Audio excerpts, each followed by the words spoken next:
Tövratda deyilir ki, İbrahim əleyhissalam vəfat etdikdə, oğulları İshak və İsmail onu Məmlək, Əl-Məkfilə mağarasında, Məmra yaxınlığında, Hititli Soharın oğlu Əfronun tarlasında dəfn etdilər. Həqiqətən, İbrahim, İshak və İsmail eyni Allaha inanırdılar və İbrahimi əhdin bir parçası idilər. Bugün isə İbrahim qəbrində yatdığı halda, İshak və İsmailin övladları utanmadan bir-birlərinin kişilərini, qadınlarını və uşaqlarını qətlə yetirib qurban olaraq öz əzdadları İbrahimə hədiyyə edirlər. Onlar hansı üzlə İbrahimin qarşısına çıxacaqlar? Ataları İshak və İsmailin üzünə necə baxacaqlar? Yahudiləri və ərəbləri necə böyük bir rüsvayçılıq bürüyüb? Amma bir xalq ki, öz məsihini çarmığa çəkməyə çalışıb, vəftihçi Yəhyanın başını kəsib və öz peyğəmbərlərini öldürməkdə təqsirlidir. Bu xalqdan nə gözləmək olar? Onların ərəblərə mərhəmət etməsini gözləmək olarmı? Bəs ərəblərdən nə gözləmək olar? Öz peyğəmbərinin ailəsini qətlə yetirən və onlara qarşı terror törədən bir millətdən nə gözləmək olar?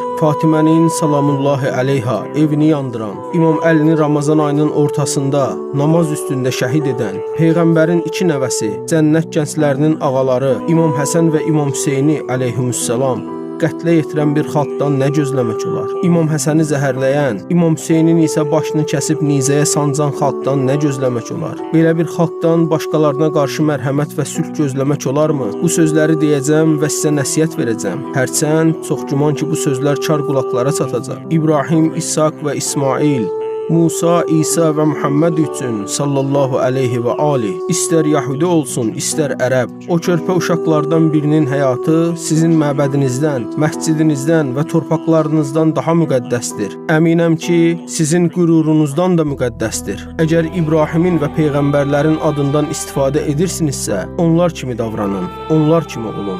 Necə ola bilər ki, bir İbrahim övladı digər İbrahim övladını qətlə yetirsin? Siz qohumsunuz və siz Allahın seçilmişləri idiniz. Ey Muhammed ümməti, ey Fələstin xalqı, ərəblər sizə kömək etməyəcək, bu artıq bəllidir. 10 illiklərdir eyni dövrənin içindəsiniz. Bu qəddar dövrənin səbəbini isə Peyğəmbərin əhl-i beyti sizə çoxdan demişdi. Allah o ümmətə lənət etdi ki, atları yəhərlədilər, cilovladılar. Ey ağam, ey Əbə Abdillah, İmam Hüseyin əleyhissalam, səninlə vuruşmaq üçün döyüşə hazırlaşdılar. İmam Sadiq əleyhissalam buyurdu, İmam Hüseyin İbn Əli qılıncla vurulduqda və yerə yıxıldıqda, onlar onun başını bədənindən ayırmaq üçün hücum etdikləri anda, ərşin dərinliyindən bir nida gəldi. Ey Peyğəmbərindən sonra azmış və zalım ümmət, Allah sizinlə oruç tutmağa, nə də fitrə müvəffəq etməsin. Sonra Əbə Abdillah əleyhissalam dedi, and olsun Allaha, onlar heç vaxt buna müvəffəq olmadılar və olmayacaqlar da. Ta ki Hüseynin əleyhissalam qisasını alacaq şəxs zühur